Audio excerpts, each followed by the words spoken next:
નમસ્કાર ખેડૂત મિત્રો, હું શાશ્વત ક્રોપ સાયન્સ વતી રાજ્યગુરુ મહેન્દ્ર આપનું હાર્દિક સ્વાગત કરું છું।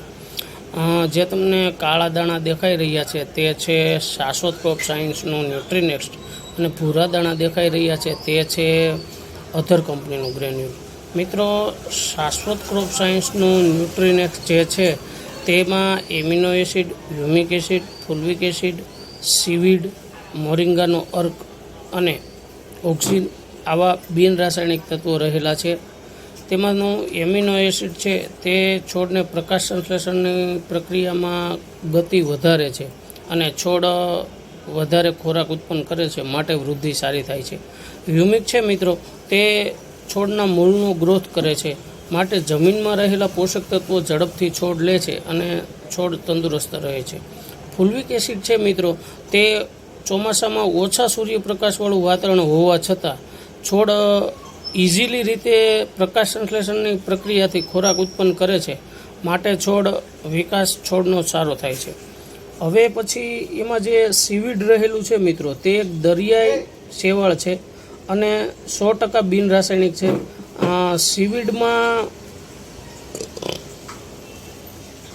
સીવીડ ધીમે ધીમે પોષક તત્વોને રિલીઝ કરે છે, માટે છોડને લાંબા સમય સુધી ન્યુટ્રિશન મળી રહે છે। મિત્રો, બીજું તેમાં ઓક્સિન રહેલું છે। ઓક્સિન છે ને, જે છોડની કોશિકાઓને પરિવહનમાં વેગ આપે છે, અને ઓક્સિનનો પ્લસ ફાયદો એ છે કે તેમાં છોડના કોઈ બી પાંદ ખરતા નથી।